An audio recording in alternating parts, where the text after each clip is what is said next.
Third School Lecture of the General Occult Class 9I, 1922. Thursday, St. Sophia, 7:10 p.m. Bless my soul, the Lord. Perfectly quiet.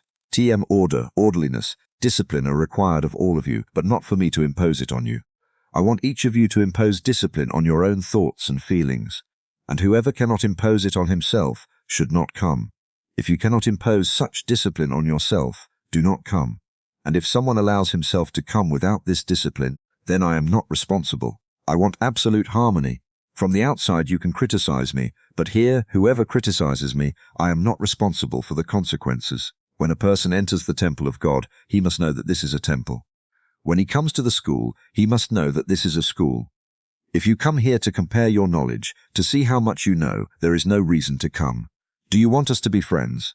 And we can be friends only when we fulfill the law of absolute love, when we fulfill the law of wisdom, the law of justice. They are the same for everyone. There is no exception for anyone.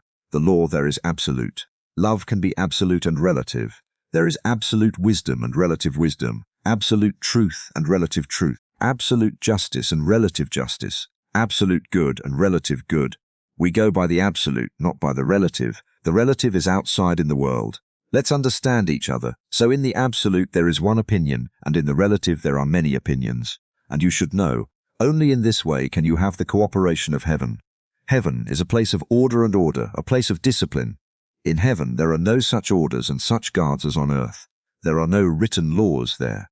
But everyone carries laws written inside, either in his mind, or in his heart, or in his spirit, according to the degree of development that the being possesses. Now my desire is to free you from unnecessary suffering and hardship. If a student who goes to school has a callus, a bunion in his foot or stomach pains, can he study? He must be free. If this student is hungry, if he has not eaten for 3-4 days, can he study? So, there must be food, there must be clothes, there must be everything he needs. So, if you come here with your concerns, we do not need you. This is not an orphanage, it is not a rescue home. Your coming here on a Sunday can be considered a rescue home, but now it is a school. Healthy people are needed. Whoever is sick should stay outside, and whoever is healthy should come. So, you can all be healthy. If you are sick, there is an excuse, but the sick should stay outside. In an occult school, people become sick themselves and become healthy themselves. Now, I will answer this question directly. When you came out of God, did you come out sick? Healthy. Therefore, who is the reason that you are sick? You yourselves. When you came out of God, did you come out ignorant or learned? Learned, not ignorant. Your present ignorance is due to the fact that you have eaten and drunk everything, and having eaten and drunk everything, you have become impoverished in the physical field. Now we will proceed to the positive life. Let us leave the distant past and the distant future, and let us deal with the present. When a modern author decides to write a book in the form of a story or in the form of a novel, he has two subjects, a hero and a heroine. The hero is a man, and the heroine is a woman, and around these two heroes the author distributes all the other characters and makes his story interesting. Now, I ask the question, why do he have these two heroes? The hero is a man, the heroine is a woman, and the heroine is a woman, the hero is a man. If you destroy one hero, the other one disappears by itself, and a person has two heroes in himself. Who are they? I will tell you. The first hero is the mind, and the second hero is the heart. Around these two heroes, the author, that is, the spirit, distributes the other characters. It is the spirit, the author, who chooses the two heroes, the mind and the heart, and on them he builds his story. All the other characters are arranged around them.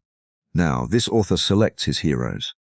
He determines exactly what the heroism of the hero and heroine lies in and gives them certain moral qualities. For example, he will give the hero strength, courage, determination so that he can win, and he will give the heroine the greatest sufferings so that she can endure. He will put her in the greatest temptations and she will endure them. He gives her the negative role. Okay, what should be the qualities of your mind then? What should the hero be like? Your mind should be strong, courageous, decisive. If the mind says to itself, "This is not for me," it deprives itself of its heroism. If your mind seeks the easy things in the world, only a starfish or a sea sponge can come out of you, nothing more. And when an angel comes down to earth to examine people, he knows by the mind who wants what. If a student who enters the school seeks the easiest way, nothing will come out of that student. If he comes to the difficult tasks and bypasses them, or lets others solve them for him, and comes in with someone else's task, we know what can come out of him. And all those currently ruling the world, who are sitting at the helm, have graduated from such schools, where they have always solved easy problems. Then, what should be the qualities of the heart? They correspond to the heroine. The mind must be strong, courageous, decisive, and in the heart there must be plasticity, endurance, patience. These are the qualities that the student must acquire. No one is born with them. He acquires them. There are conditions for this, and you must acquire them in order to understand the great nature. Now, what do you think? If this hero has hesitated 5-6 times and has retreated from his calling, what will await him? He has lost the heroine's favor once and for all, and the matter is over with him. And the opposite is true. When the heroine has retreated from her principle, from her calling, she has lost her heroism. You will not be mistaken, saying, is there no grace? This is another question. In mathematics, problems are solved in only one way. No exceptions are allowed there, but one unit, one mistake. This unit, this mistake, in a large number which is repeated many times in calculations, causes great harm. And so, you will deal with your hero, that is, with your mind, and with your heroine, the heart. And then you will ask me, where is the human will? The human will, in my opinion, is a child of the mind and the heart. Therefore, if a person has a will, I understand that the mind and the heart are productive, that they have worked in accordance with the law of God. If there is a will, this shows that the mind and the heart have walked the new path. If there is no will, this shows that they are childless. These people have lived a sinful life. This is the solution. A person without a will, then this is a degeneration in spiritual life. This is a definition of the will, but it is not like the definition of modern philosophers. Now, in order to understand your mind, in order to understand your heart and your will, you need 4 other elements. These are the so-called temperaments. There is a nervous or mental temperament, which belongs to the brain. There is a sanguine temperament, which belongs to the lungs, to the respiratory system. A choleric temperament, which belongs to the muscular and skeletal systems. And a phlegmatic temperament, which belongs to the stomach. When the nervous or mental temperament is first rate in the manifestation of the forces that form it, thought flows plastically, smoothly. The mind is productive. No darkness is noticeable in it. It will always work. You will be quick and deep in your thought. This is only when the mental temperament is first rate. All temperaments are first rate, middle rate, and inferior. If the temperament of the mind is inferior, you will have to work for a long time. Since the brain and nerves play a major role in this temperament, therefore you will have to learn to regulate your electricity. The brain is a place of electricity. We can do an experiment sometime. This is a wide area. Different areas of the brain accumulate, collect different kinds of energies. It would even be possible to do an experiment to show that if certain energies are taken away or given away, your mental mood will immediately change. Let's assume that you are afraid of something. You cannot live at home. You want to run away. If someone braver than you puts his hand on a certain part of your head, where the center of fear is, he will immediately take away the corresponding energy and your fear will disappear. And vice versa. If a coward puts his hand on this place on someone's head, he will become cowardly. So fear can be given, it can also be taken away from you. These are currents inside the brain. When we come to these currents, they can produce certain movements in the corresponding centers, and then a movement accompanied by danger will appear in the consciousness.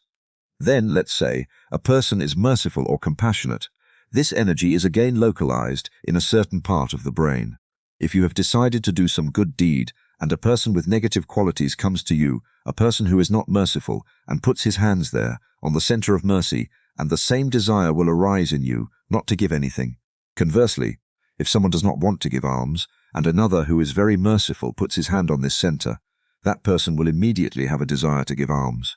So, someone says, I am not disposed to do this thing. I ask, did this come from your mind? Is this thing yours? You must know whether a thought is yours or someone else's. He says, I am not disposed. Yes, but this is not philosophy. Here, a feeling of unease can be someone else's, and if every day you experience someone else's dispositions, what experience can you have? None, the Bulgarians say. What is foreign is always foreign, and it is taken even on Easter. No, you will leave only what is inside you, only yours, only what has passed through your mind, tested by your heart and applied by your will. It can be worked on.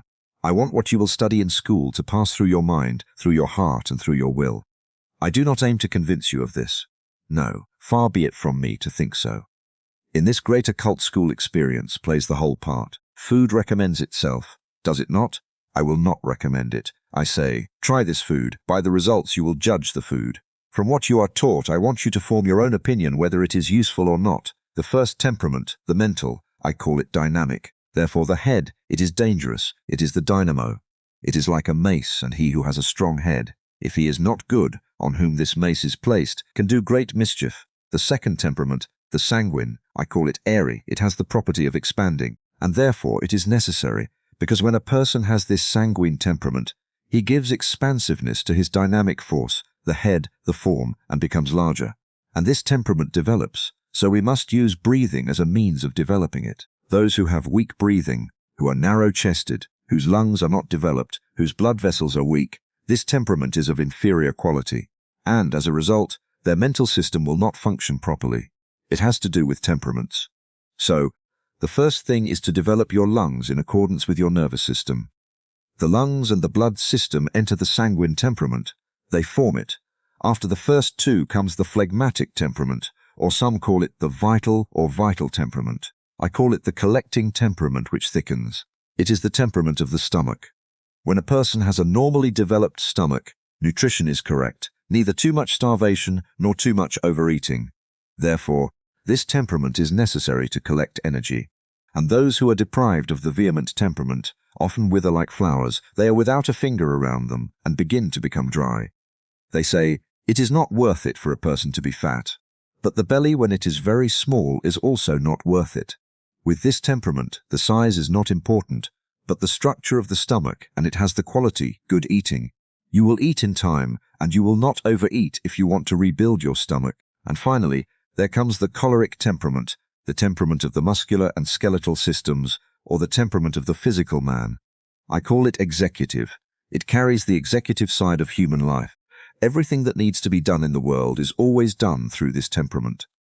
Those in whom this temperament prevails have sinewy muscles, their bones are strong, a little rough, their tongue is a little unrestrained. They do not argue with words, but with their hands and feet.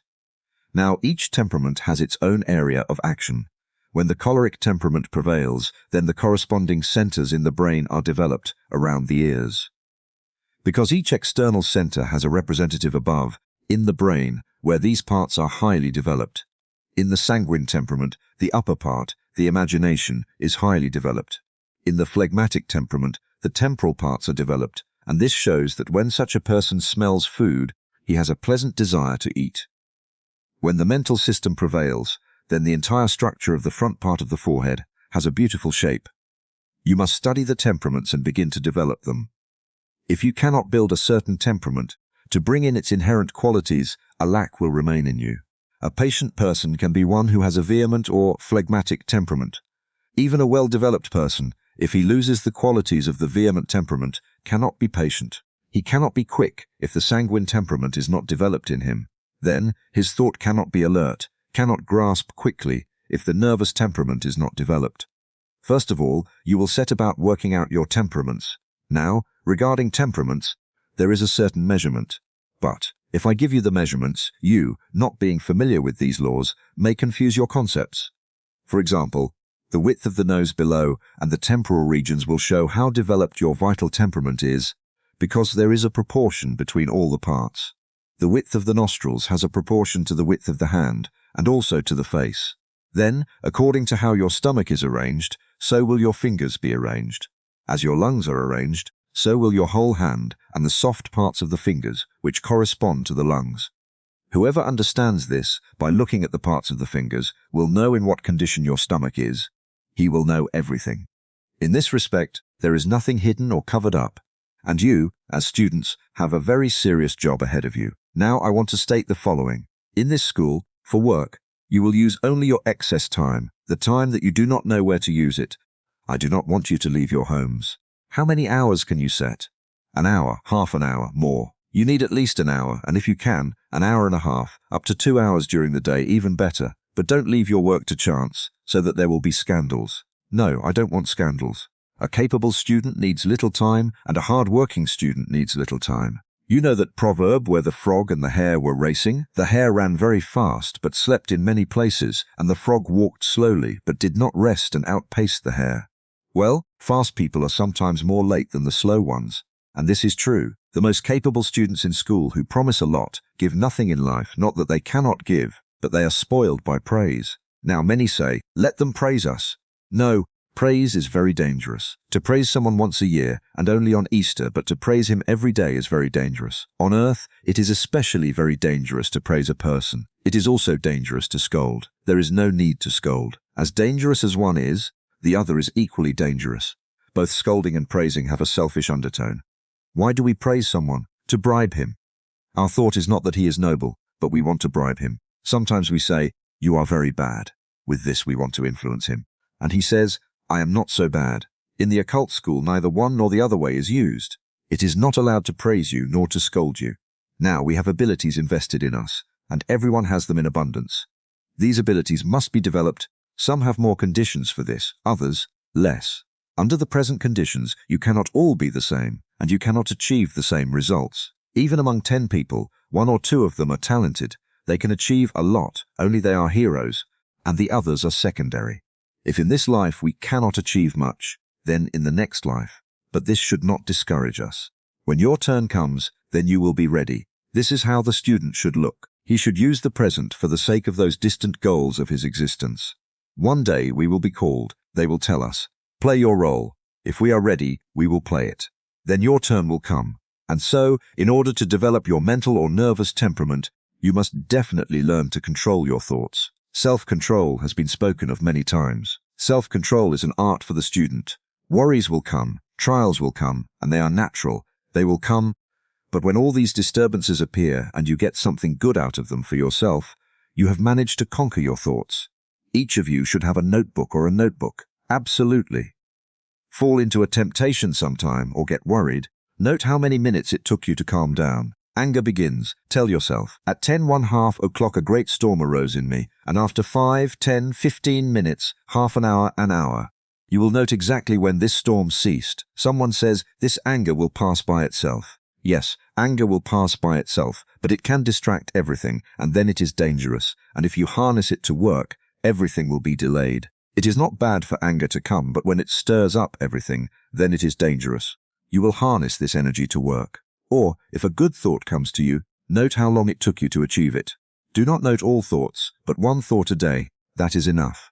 If it is negative, see how long it takes you to transform this state, to get a pleasant disposition inside, and to say, thank you, I have learnt my lesson well. It means solving your own task, isn't it? And it is remarkable that as soon as a person enters the spiritual path, troubles immediately arise for him. And so it is. Take your child, who was calm, playing, send him to school, and immediately the teachers create trouble for him. When he comes back, he cannot play. He starts thinking that he has to study in this or that subject, and you say, here, my child, study a lot. And the mother worries that her child studies a lot. There is no danger in studying a lot. Now you might think that this is a simple matter. No, it is a fundamental matter. Tolstoy gives a story. I will not give you the whole story, but only a part that clarifies my thought. It is the following. Someone wanted to become a clairvoyant and thought that by becoming one, he would be able to use clairvoyance. And indeed, such a moment came to him. He saw a thief enter a house, a rich man's house, and wanted to rob him, and he decided to do good. He went to the rich man, stabbed him to get up, to see the thief. The rich man got up and killed the robber. Another case, the clairvoyant saw that 2 young people were in love. At one time, another young man approached the girl. He went to tell her lover to save her. The young man quickly left, but the 2 quarreled and killed each other. The clairvoyant wanted to arrange their lives. Third case, he saw in a field that someone was going to steal the crosses, and the person to whom the field belonged was poor. Do you know that your sheaves are being stolen? The thief went and caught the thief, and they quarreled and killed each other. This is not science. That is why the scripture says, if anyone goes to steal, let him steal. If anyone goes to commit a crime, let him commit it. And the disciple should go on his way. I like that example of Jean Valjean in Victor Hugo's novel Les Miserables, who is caught with the lamp in his hand and taken to the bishop. The latter says, he did not steal it, I gave it to him. This is a noble example. The mistake of all occult students is when you dig into a small mistake of others and say, why should he do it? We do not deal with mistakes. In an occult school, we are never allowed to deal with the negative qualities of others. And if someone comes to complain to you that they robbed him, take it out of your pocket and pay him. Say, how much did they take from you? 500 livres. I'll pay. And the question ends. I ask the students in this school, all of you to correct the mistakes of others in this way. To correct the mistakes of others, how can I correct them? How? Do not allow these negative qualities in yourself. Never think about the mistakes of others if you want to improve yourself. Never, absolutely never think about people. Now, this is for the students in the school. It is not for the outside world. The rule is different for the world. Do not apply this rule in the world. The law there is different. But the one who wants to be a student in the school of Christ must absolutely never dwell on the mistakes of people. They will come, but never dwell on them. So God does not dwell on our sins. He creates new things every day. He creates new things. Now, there are many people who dwell on the mistakes of others and say, "Is this right or wrong?" In absolute right there is only one rule, and I want all of you to establish this rule, to always bring something new into yourselves, something good. You will not suddenly become perfect students. I do not ask that of you, but that you know how to solve your problems, to be accurate. But this rule, as much as you are given, never postpone, never abandon. Do not have a bad opinion of yourself. Have such an opinion of yourself as the Lord has of you. If you say, "I am very bad," and you imply that God made you that way, you are very wrong. Moreover, if you understand that you are very lazy, that is another matter. Say, "I am capable of doing this. I am capable." And so you will work on your temperaments, on the temperament of your head, the nervous one, on the sanguine temperament, on the phlegmatic, and on the motive, choleric, temperament, and you will always distribute your energies evenly. In this way, your face will begin to acquire the correct shape. Those in whom the temperaments are distorted, asymmetry will appear. The fingers become crooked. The arms and legs begin to become crooked. There is disharmony in the manifestation of energies. And so, the mind, the heart and the will have 4 elements, and you will have to work with them. You will put dynamism, electricity, into every thought. Then you will give this thought expansion, then density, heaviness, and finally the force of movement, or as I call it, growth. If your temperaments function in this way, you will be able to do everything. We must not only plant these things, but they will have to grow and bear fruit. Some writers write well because they have put all these qualities into their thought. The mind is the hero, the heart is the heroine, and the child born of these heroes is like the father and mother. When I speak of the will, I mean the child of the mind and the heart. I have often noticed, after my Sunday sermons, after I have preached a good sermon, 2 people argue, quarrel about something, and I say, this is how they understood the sermon. One got it wrong, and the other got it wrong. And when they say, excellent sermon, and do not quarrel, then they have understood it well. But when 2 people quarrel, it is not excellent. If 2 people quarrel, this sermon is not of primary importance. So, the path you are going to follow is a path of work and perseverance. I will be precise. I only have 5 minutes left. Then, you will connect the 2 talks. The previous one was about sleeping, eating and working, and this talk is about your mind, your heart, your will, and your temperaments. Now, I will give you a task. Each of you will write 10 lines on the topic. Who is the best mind? Everyone should write what they understand, according to them. And then I will leave you, the students, to criticize it yourself. There will be 1 or 2 meetings for the students to criticize what they have written. So the topic is, who is the best mind? Or what are the qualities of the best mind? It is very clear. We have likened the mind to the hero, haven't we? You will describe the mind as an author describes the main qualities of the hero. The mind and the hero are similar. Now, those of you who can write this, next time bring your pieces of paper, and from all that you have written, we will extract the essence. What do you think about the mind? And we will come up with some rules. How shall to educate the mind? Everyone will write, without reading what others have written. You will write 1/2 sheet, 10 lines, without putting your name. We will read who thinks what about the best mind. We will have an exercise, and then we will oblige one of you, who is the most capable, to extract the essence from all these thoughts and make a general description, a summary about the best mind. TM. Love is a spring, 8 p.m.